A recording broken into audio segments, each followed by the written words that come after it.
बिस्मिल्लाहिर्रहमानिर्रहीम। अस्सलाम वालेकुम dear students, I am Adil Razzaq और आज हम अपना MD CAT physics unit number 16 nuclear physics पढ़ने जा रहे हैं।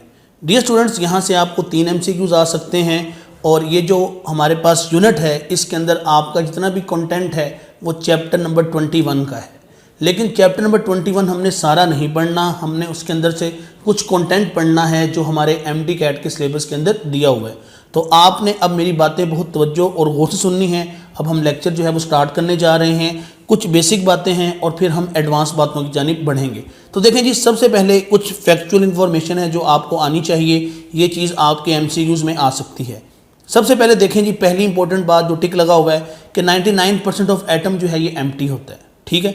अगली इंपॉर्टेंट बात ये है कि जी डेंसिटी ऑफ एटम जो है वो 10⁻7 kg/m³। ओके, ये भी आपको आ सकता है, फैक्चुअल इंफॉर्मेशन है।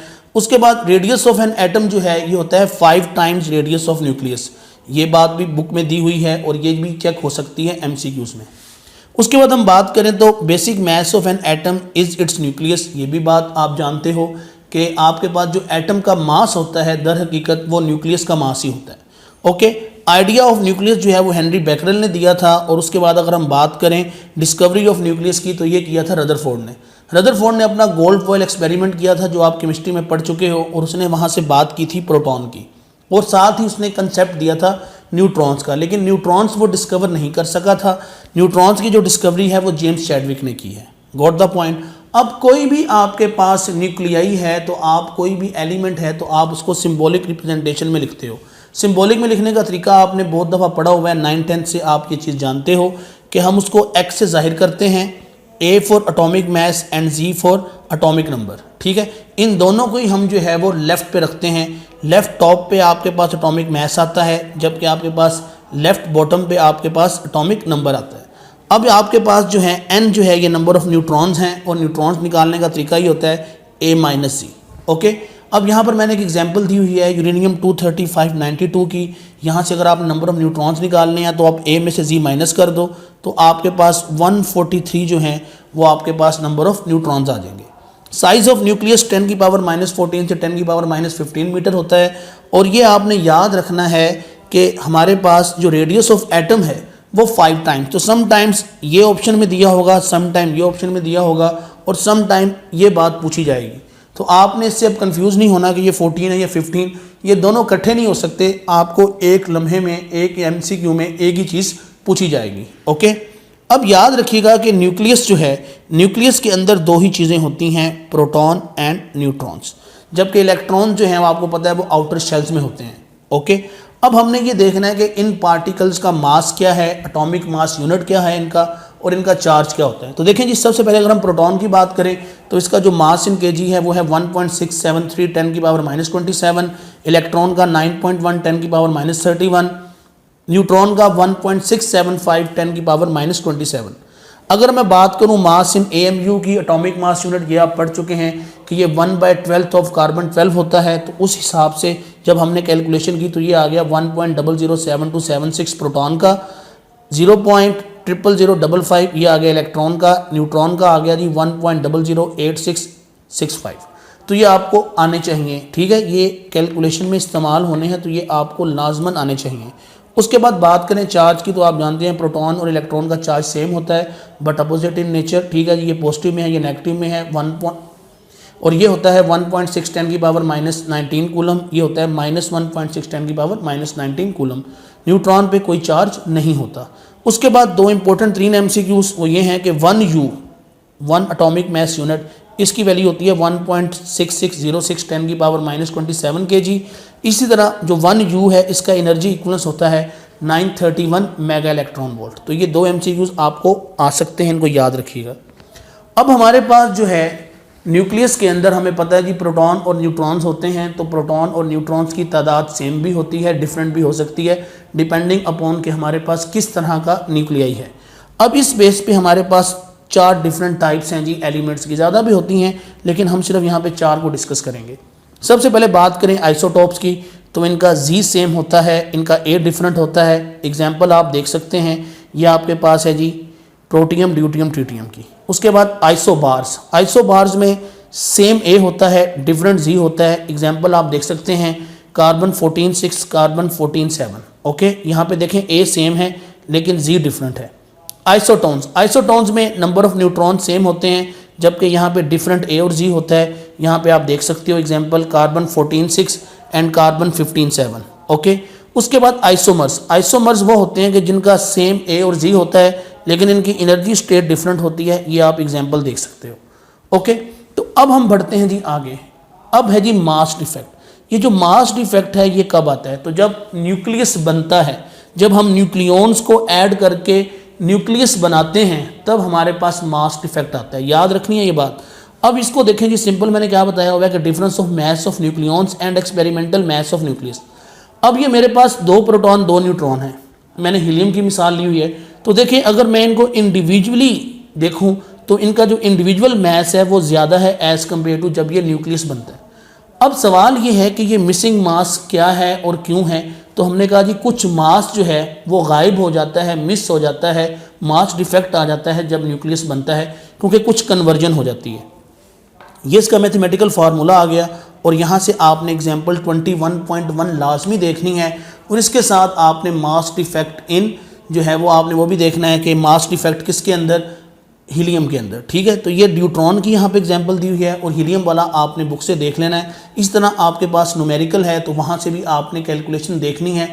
एग्जांपल ड्यूटेरियम की है और न्यूमेरिकल ट्रिटियम का है। ओके, तो ये आपने काम करना है। अब बाइंडिंग एनर्जी, अब सवाल ये है कि वो जो मिसिंग मास है वो कहाँ गया? तो हमने कहा जी वो एनर्जी में कन्वर्ट हो गया according to Einstein energy mass equivalence के E = mc स्क्वायर।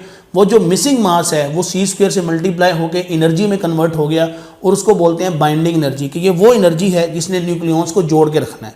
ओके, तो ये न्यूक्लियॉन सेपरेट हैं, इनको जोड़ के रखने के लिए एनर्जी चाहिए। वो एनर्जी कहाँ से आती है? वो जो मास स्किप हो गया है, मिस हो गया है, वो जो डिफेक्ट आ गया है, वो जो मास है दर हकीकत वो एनर्जी में कन्वर्ट हुआ जो अब इनको जोड़ के रख रहा है। यही वजह है कि बाइंडिंग एनर्जी हम बोलते हैं वो एनर्जी जो बनाने के लिए और जो तोड़ने के लिए। बाइंडिंग एनर्जी की डेफिनेशन ये भी होती है कि अगर आप इतनी एनर्जी दोगे तो वो सेपरेट न्यूक्लियॉन्स के अंदर डिवाइड हो जाएंगे। ओके, इसका फार्मूला आप देख सकते हो कि मास डिफेक्ट को c स्क्वायर से मल्टीप्लाई कर दो तो बाइंडिंग एनर्जी आ जाएगी और इस इक्वेशन को अगर c स्क्वायर से मल्टीप्लाई करोगे तो आपके पास बाइंडिंग एनर्जी भी आ जाएगी। इंपॉर्टेंट यहाँ पे 3 MCQ हैं, इन तीनों MCQ को समझिएगा। Mass defect of hydrogen is 0 क्योंकि उसके अंदर न्यूट्रॉन नहीं होता, सिंपल सी बात ये है। उसके बाद binding energy of deuteron 2.3 mega electron volt, ये एग्जाम्पल के अंदर से मैंने जो है डाटा लिया हुआ है। इसी तरह binding energy of helium, helium की जो बाइंडिंग एनर्जी है वो 28.2 मेगा इलेक्ट्रॉन वोल्ट है। तो ये भी आपने याद रखनी है, ये भी आपको MCQs में आ सकती है। इसके बाद डियर स्टूडेंट्स हम बात करेंगे मास डिफेक्ट पर न्यूक्लियॉन, बाइंडिंग एनर्जी पर न्यूक्लियॉन। बुक के अंदर 2 ग्राफ बने हुए हैं, उन 2 ग्राफ को हम डिस्कस करेंगे और फिर हम बढ़ेंगे स्टेबिलिटी की जानिब कि कौन सा न्यूक्लियस स्टेबल होता है और कौन सा न्यूक्लियस अनस्टेबल होता है, और अगर अनस्टेबल है तो इसने स्टेबिलिटी कैसे गेन करनी है। तो अब आपने मेरे साथ इन कॉन्टैक्ट रहना है। ठीक है, अब हम लेक्चर के दूसरे हिस्से की जानिब बढ़ रहे हैं। स्टूडेंट्स अब हम लेक्चर के अगले हिस्से की जानिब बढ़ते हैं। तो आपकी बुक में ये 2 ग्राफ हैं, ज़रा एक इस ग्राफ को देखिए और एक इस ग्राफ को देखिए। मैं दोनों को बारी बारी जो है वो एक्सप्लेन करूँगा। ये जो ग्राफ है ये ग्राफ है जी आपके पास मास डिफेक्ट पर न्यूक्लियॉन और चार्ज नंबर के दरमियान। अब यहाँ पर आप देख रहे हैं कि यहाँ पे कर्व डिक्रीज हो रही है और आयरन के लिए जो है यहाँ पे वैल्यू जो है वो आपको नज़र आ रही होगी कि मिनिमम है। तो मास डिफेक्ट पर न्यूक्लियॉन जो है ये हम कहते हैं जी आयरन के लिए हम कहते हैं जी मिनिमम है एक तरह से। ठीक है, लेकिन जब हम बाइंडिंग एनर्जी पर न्यूक्लियॉन का जिक्र करते हैं तो वो आयरन के लिए मैक्सिमम है। अब इस ग्राफ और इस ग्राफ का रिलेशन क्या है ये आप देख सकते हो। एक तरह से ये उल्ट ग्राफ है एक तरह से, लेकिन मोस्ट इंपॉर्टेंट बात क्या है? वो मोस्ट इंपॉर्टेंट बात ये है कि iron is the most stable element in the universe with binding energy of 8.8 mega electron volt पर न्यूक्लियॉन। ठीक है जी, ये आपने याद रखना है, यहाँ पे पर न्यूक्लियॉन आना चाहिए। ठीक है, तो आयरन जो है वो आपके पास मोस्ट स्टेबल न्यूक्लियर है। ओके, तो ये बात आपने नहीं भूलनी। यही वजह है कि यहाँ इधर वाले जो एलिमेंट्स ये फ्यूजन रिएक्शन करके स्टेबल होते हैं और इधर वाले जो हैं ये फिशन रिएक्शन करके, ये हम आगे जाके पढ़ेंगे। फिल वक्त आप मेरी बस यहाँ तक बात समझें कि सबसे ज़्यादा जो स्टेबल एलिमेंट है आपके पास यूनिवर्स में वो आयरन है, ठीक है। जो आपके पास जर्नल होती है बाइंडिंग एनर्जी पर न्यूक्लियन वो 7.6 7.7 मेगा इलेक्ट्रॉन वोल्ट होती है। अब आपने यहाँ से जो बाइंडिंग एनर्जी याद रखनी है वो आपने ड्यूट्रॉन की, इसी तरह ट्रिटियम की, हीलियम की binding energy per nucleon mention भी है कि 7.6 मेगा इलेक्ट्रॉन वोल्ट होती है, ठीक है। ये आप बुक से देख भी सकते हो। अब हम बढ़ते हैं जी आगे। न्यूक्लियर स्टेबिलिटी मैंने बताया जी कि ये डायरेक्टली प्रोपोर्शनल है बाइंडिंग एनर्जी पर न्यूक्लियन, तो जिसकी स्टेबिलिटी उसकी ज़्यादा होगी जिसकी बाइंडिंग एनर्जी पर न्यूक्लियन क्या होगी, ज़्यादा होगी। अब हम बात करें न्यूक्लियस की, तो हमने कहा जी न्यूक्लियस हमारे पास स्मॉल साइज भी होते हैं, लार्ज साइज भी होते हैं। मेन डिफरेंस क्या है कि स्मॉल का एटॉमिक नंबर कम होता है, लार्ज का एटॉमिक नंबर ज़्यादा होता है।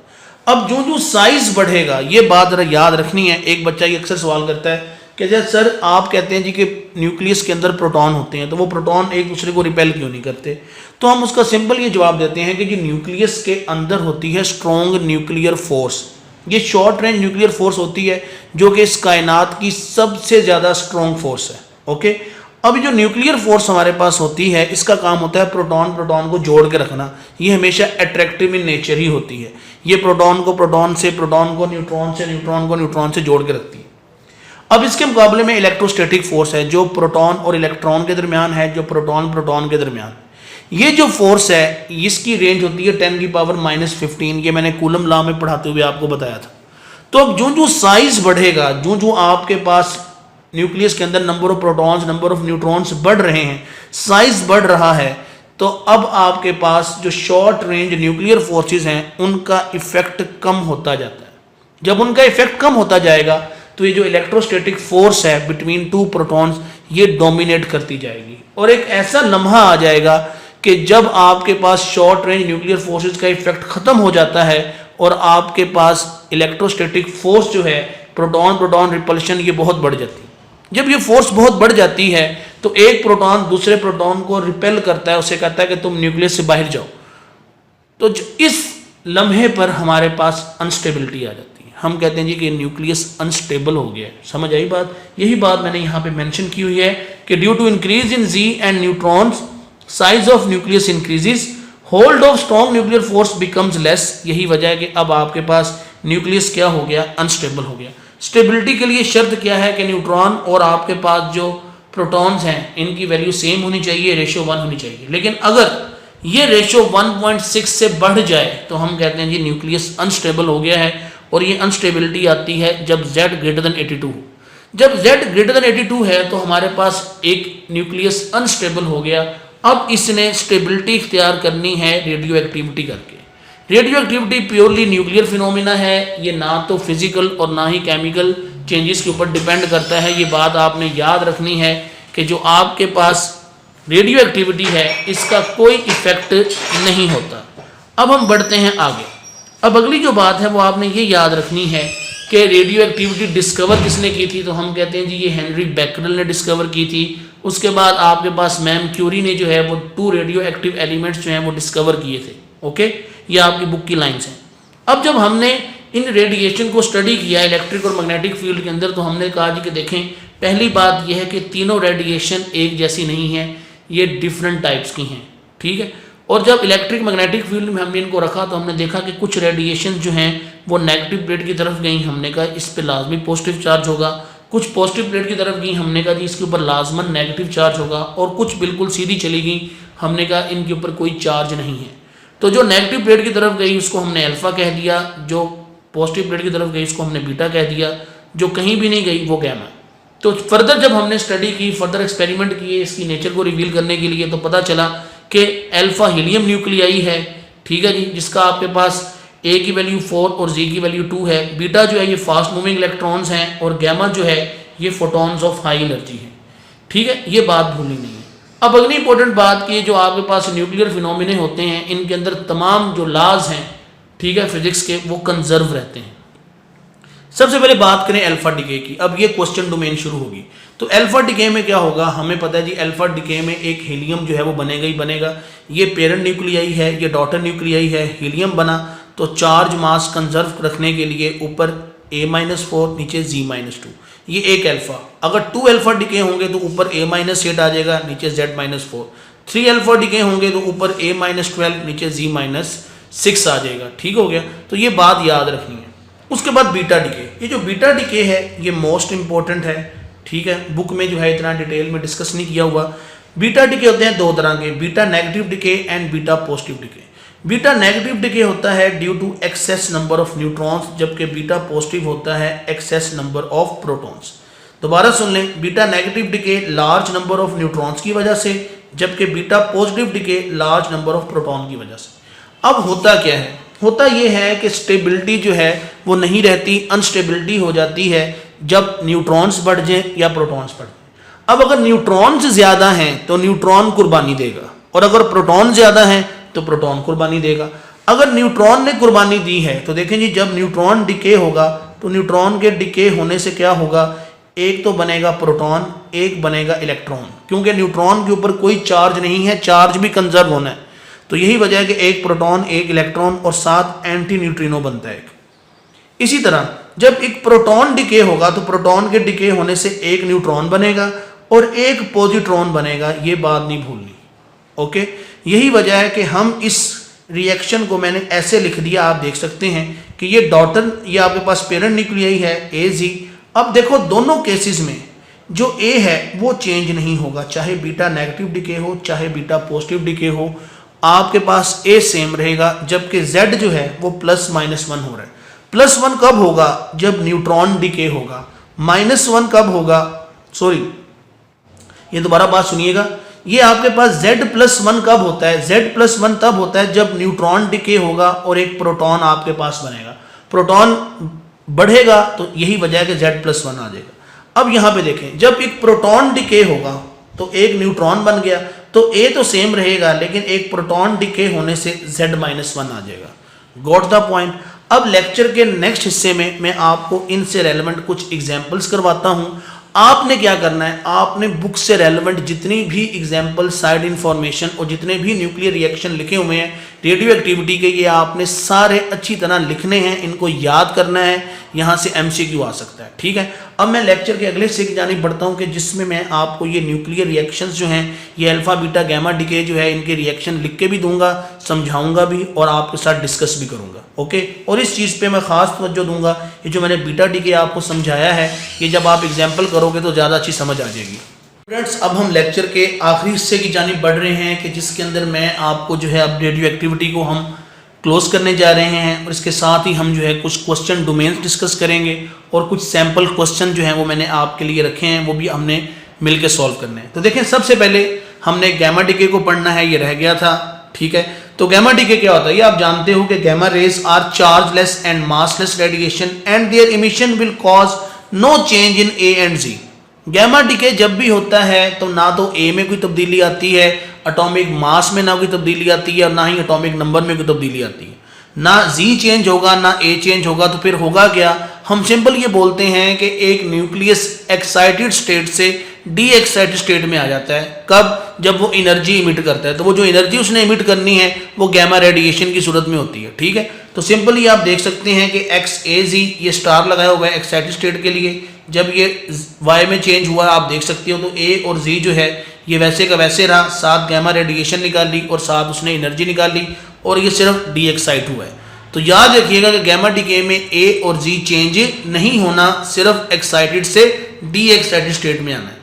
अब जी कुछ क्वेश्चन डोमेन आपके साथ डिस्कस हो जाए। अल्फा डिके, अब ये देखें जी, ये आपके सामने एक यूरेनियम है, यूरेनियम किस में कन्वर्ट हो रहा है, थोरियम में।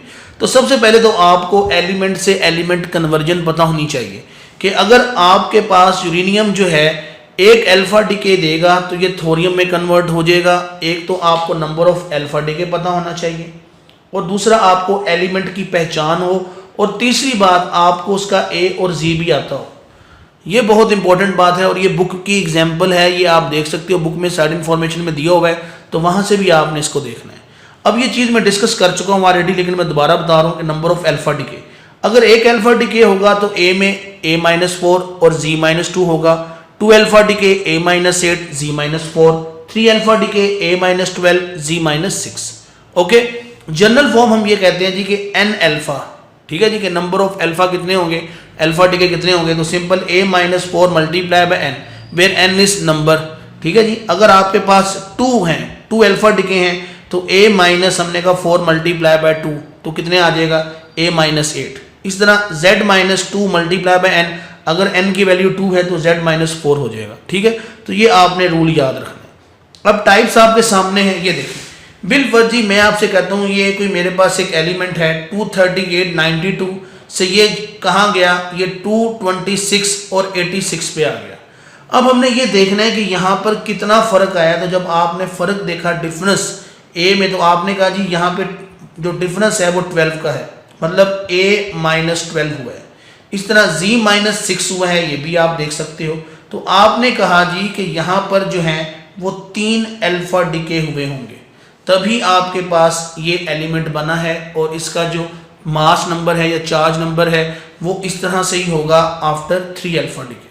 सिमिलरली डियर स्टूडेंट्स, अब ये अगला एमसीक्यू देखो, यहाँ पे 240 है और 90 है, और यहाँ पे है 224 और 86। अगर नहीं नज़र आ रहा तो आप मेरी आवाज़ सुन लें कि 240 से 90, ठीक है, 240 90, ये 224 से 86।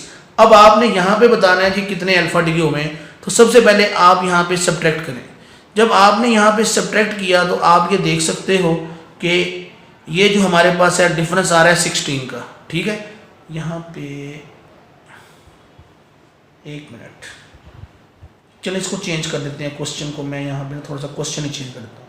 मैं कहता हूँ जी बिल फर्स मेरे पास 2 अल्फा डिके होते हैं बिल फर्स।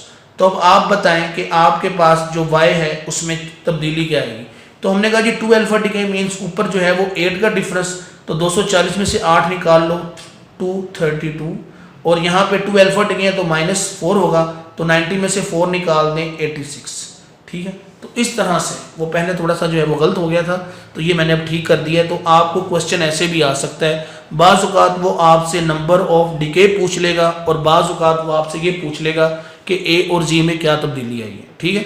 सिमिलरली अब ये क्वेश्चन आपके सामने है, ठीक है। ये आप देख सकते हो कि एक एक्स एलिमेंट है आपके पास, पेरेंट ए और जी। कहता जी अगर 2 अल्फा डिके हों तो आपने यहाँ पे बताना है ए और जी में क्या तब्दीली आई। तो ये देखें जी सिंपल, हमें पता है 2 अल्फा डिके हैं, तो अभी हम सॉल्व करके आए हैं। a माइनस 8 होना चाहिए और यहाँ पे z माइनस 4 होना चाहिए। Okay, I think you got the point. Beta decay, अब बीटा डिके में बेटा चूँकि आपकी बुक में जो है बीटा नेगेटिव डिके ही है, क्योंकि वहाँ पे जितनी भी एग्जांपल्स और जो उसने बुक में इक्वेशन दी हुई है उसमें z+1 ही है, इसलिए मैं सिर्फ बीटा नेगेटिव डिके को डिस्कस ही करूँगा, ठीक है। तो जनरल फार्मूला आपकी बुक में ये है, ये आप देख सकते हो अपनी बुक के अंदर। अच्छा, यहाँ से सवाल ये आता है कि ये इलेक्ट्रॉन तो होता ही नहीं न्यूक्लियस के अंदर, तो फिर ये इलेक्ट्रॉन कहाँ से आया। तो हम सिंपल ये कहते हैं कि जब एक न्यूट्रॉन जो है वो डिके होता है तो उसके डिके होने से एक प्रोटॉन और एक न्यूट्रॉन आता है। और देखें जी न्यूट्रॉन कौन सा न्यूक्लियस के अंदर ही रह रहा है, जैसे ही उसकी फॉर्मेशन हुई वो न्यूक्लियस से बाहर निकल गया, क्योंकि हमें पता है न्यूट्रॉन कभी भी न्यूक्लियस के अंदर रिजाइड कर सकता ही नहीं है। तो ये जो आपसे उसने क्वेश्चन किया है, तो आपने सिंपल ये कहना है, देखें जी कि वो जो न्यूट्रॉन है दर हकीकत वो स्प्लिट होता है तो प्रोटॉन और इलेक्ट्रॉन आता है, और इलेक्ट्रॉन जब आता है तो वो वहाँ से निकल जाता है, वो वहाँ रिजाइड नहीं कर सकता। सिंपल जी, एक बीटा डिके होगा तो z+1 a ने सेम रहना है, 2 बीटा डिके हैं तो z+2 a ने सेम रहना है। अब ये आपके सामने जी क्वेश्चन है, ये आप देख सकते हैं कि आपके पास एक एलिमेंट है 230 90, ये कन्वर्ट हो रहा है 230 91। अब उसने आपसे पूछा है कि जी यहाँ बताएं कि यहाँ पे नंबर ऑफ बीटा डिके कितने हैं। तो आपने देखा कि ए तो सेम ही रहा और ये 90 से 91 मतलब एक का इजाफा हुआ, तो आपने कह देना जी कि ये एक बीटा डिके हुआ है। और अगर टाइप पूछ ले तो आपने कहना है 1 beta negative decay. Got the point. अब इधर देखो, अगला क्वेश्चन क्या है कि आपके पास एक्स एजी है और उसने कहा जी कि 4 बीटा डिके हुए हैं। कितने बीटा डिके हुए हैं? 4 बीटा डिके हुए हैं। तो अब आप बताएं जी कि y की वैल्यू क्या होगी। तो हमने सिंपल कहना जी कि y का जो a है वो तो सेम ही रहेगा, और अगर 4 बीटा डिके हैं तो यहाँ पे आ जाएगा z+4। ओके, इसके बाद number of alpha and beta decay, यहाँ पे अल्फा बीटा गैमा तीनों तरह के जो हैं वो डिके पूछे जा सकते यहाँ पर जो आपसे हैं। अब हम बात करते हैं number of alpha beta decay की, ठीक है। यहाँ पर अल्फा बीटा गैमा डिके तीनों भी पूछे जा सकते हैं, 2 पूछे जा सकते हैं, 1 पूछा जा सकता है, मतलब डोमेन क्वेश्चन की है। अब यहाँ पे मैंने आपके लिए क्वेश्चन रखे हैं, अब हमने मिलकर इनको सॉल्व करना है। बिलफर्जी मैं कहता हूँ जी कि एक्स ए और जी है, ठीक है। 4 अल्फा डिके हो गए, 2 बीटा डिके हो गए। तो अब आप बताएं कि y के a और z में जो है उनकी वैल्यू क्या आएगी। अब आप ज़रा गौर से देखो कि 4 अल्फा डिके का मतलब क्या है कि आपके पास a-16 होना चाहिए, ओके, और आपके पास z माइनस, हाँ जी नीचे 2, तो 4 अल्फा डिके हैं तो z-8 होना चाहिए, ओके। अब हमने कहा जी ये तो अल्फा डिके का हमने मसला हल कर लिया। अब उसके बाद बीटा डिके भी है, तो हमने कहा जी देखें जी बीटा डिके में a तो सेम रहेगा। अब a-16 है तो ये a-16 ही रहेगा। अब 2 बीटा डिके हैं तो हमने कहा जी z-8, तो हमने कहा जी इसके अंदर अब आपने 2 ऐड कर लेना है क्योंकि अब आपके पास 2 बीटा डिके हैं। तो फिर एट द एंड हमारा फाइनल रिजल्ट क्या होगा। हमने कहा जी फाइनल रिजल्ट ये होगा कि a-16 आ जाएगा और z-8 + 2, तो हमने कहा जी ये आ जाएगा z-6। तो ये जी हमारे पास आंसर आ जाएगा इसका। मैं उम्मीद करता हूँ कि ये सवाल आपने समझ लिया होगा। नहीं समझ लगी तो दोबारा देख लो कि 4 अल्फा डिके हैं, a में 16 का जो है माइनस करना है और z में से आपने 8 माइनस करना है। लेकिन चूंकि 2 बीटा डिके भी हैं तो a-16 ही रहेगा, लेकिन अब इसके अंदर आपने 2 ऐड कर देना है, ओके। अच्छा जी अब आगे अगला जो क्वेश्चन है जी उसमें देखें जी एक एलिमेंट a है, इसका a और z उसने दिया। पहले जी हुआ जी बीटा डिके, फिर ये b में कन्वर्ट हो गया, b से c में कन्वर्ट हुआ एक अल्फा डिके करके, c से d में कन्वर्ट हुआ जी एक अल्फा डिके करके। अब आपने d का a और z बताना है। हमने कहा देखें जी पहले हुआ है बीटा डिके, तो हमने कहा जी यहाँ पर b का a तो वैसे का वैसे रहेगा और यहाँ पर आ जाएगा z+1। फिर हमने कहा जी b c में कन्वर्ट हुआ अल्फा डिके करके, तो अल्फा डिके हुआ है तो अब ऊपर आ जाएगा a-4 और नीचे आ जाएगा z+1-2। फिर हमने कहा जी एक और बीटा डिके हुआ है। अब एक और बीटा डिके है तो वंस अगेन अब ये तो a-4 ही रहेगा, ठीक है, और नीचे क्या आ गया z+1-2+1।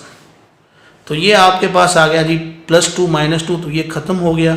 हमने कहा जी सिंपल, अब जो d का a है, d का जो a है वो होगा a-4 और इसका जो z है वो सेम ही रहेगा।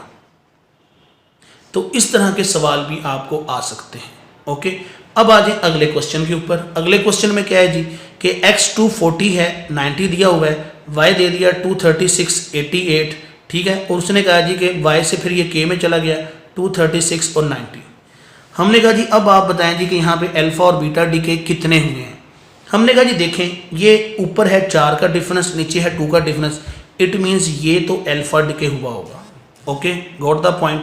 अब इसके बाद देखें, इसके बाद आपके पास क्या है, इसके बाद y k में कन्वर्ट हुआ है लेकिन जो है a सेम रहा और नीचे क्या आ गया, नीचे आ गया जी 88 90 में चला गया। हमने कहा इसका मतलब ये है कि ये फिर 2 बीटा डिके हुए होंगे तभी जो है a सेम रहा और नीचे 88 से हम 90 पे चले गए। तो हमने कहा जी यहाँ पे इसका आंसर है 1 alpha and 2 beta decay, got the point. अच्छा जी अब लास्ट पे आ रहे हैं। लास्ट में क्या है कि इसी तरह जी मैंने एक लंबा चौड़ा सवाल दिया हुआ है, ये आप देख सकते हैं। अब क्या है x से k में गया 180-72 दिया हुआ है, ठीक है जी। अब हमने कहा जी x से k में गया एक अल्फा डिके, k से l में गया बीटा डिके, l से m गया अल्फा डिके, m से n गया गैमा डिके। अब वो कहता है जी what is a and z for n, ठीक है, ये n के लिए हमने वैल्यू बतानी है। हमने कहा जी देखें एक अल्फा डिके हुआ है तो आपके पास ऊपर कितना चेंज आ जाएगा, हमने कहा 4 का, तो ये आ गया जी 176, नीचे क्या आ गया 70, ठीक है, -2 होता है। फिर बीटा डिके है तो ये तो 176 ही रहा और बीटा डिके है तो हमने कहा जी 70 से एक ही बीटा है तो ये हो जाएगा 71। फिर अल्फा डिके हुआ तो हमने कहा जी देखें ये 176 से चला जाएगा 172 के ऊपर और ये 71 से 2 माइनस करेंगे तो चला जाएगा 69। उसके बाद ये गैमा डिके है तो गैमा में भाई कुछ भी नहीं होता, ना a चेंज होगा और ना ही आपके पास जो है वो z चेंज होगा। तो हमने कहा जी n के लिए a की वैल्यू आ गई जी आपके पास 172 और आपके पास z की वैल्यू आ गई जी 69। तो डियर स्टूडेंट्स इसके साथ ही हमारा ये आज का लेक्चर ख़त्म होता है। आज हमने जो है 3 सब टॉपिक्स पढ़े हैं न्यूक्लियर फिजिक्स के। उसके अंदर हमने आइसोटॉप्स को पढ़ा है, हमने चार्ज नंबर जो है मास नंबर इसको पढ़ लिया, इसके अलावा हमने जो है वो बाइंडिंग एनर्जी मास डिफेक्ट इसको पढ़ लिया और एंड पे हमने आके पढ़ा रेडियो एक्टिविटी और ये मैंने आपको उससे रेलेवेंट क्वेश्चन भी करवा दिए। तो मैं उम्मीद करूँगा कि आप इस पहले लेक्चर को बहुत तवज्जो और गौर से सुनोगे। लेक्चर लेट अपलोड करने के लिए थोड़ी सी माजरत, आई वॉज लिटिल बिजी। तो मैं कोशिश ये कर रहा हूँ कि आपको जो है लेक्चर की जो क्वालिटी है उसके ऊपर कोई कंप्रोमाइज़ ना हो, और इंशाल्लाह मेरी ये कोशिश है कि आपको फ़िज़िक्स जो है वो आपका फेवरेट सब्जेक्ट बने और आप इसको अच्छी तरह से समझो और आप मैक्सिमम मार्क्स लो फ़िज़िक्स में। फ़िज़िक्स गेम चेंजर है, याद रखिएगा। एडमिशन के लिए फ़िज़िक्स पे ख़ास तवज्जो देनी है, ठीक है। तो मैं आपके लिए जो है हम वक्त दुआ गो हूँ। अल्लाह पाक से दुआ है कि अल्लाह पाक आपको जो है अच्छा से अच्छा पढ़ने की तौफीक भी दे, हिम्मत भी दे, और सबसे इम्पोर्टेंट बात साबित कदमी भी दे, ठीक है। साबित कदमी बहुत ज़रूरी है बच्चों, लूज़ नहीं होना, ठीक है। MD कैट पहले हो देर से हो जो मर्जी हो, आपने अपनी एफर्ट्स को कंटिन्यू रखना है। अपना बहुत ज़्यादा ख्याल रखिएगा। अल्लाह पाक से ढेरों दुआएं हैं आप बच्चों के लिए कि वो आपको कामयाब करे। अपना ख्याल रखिएगा। अल्लाह हाफिज़, टेक केयर।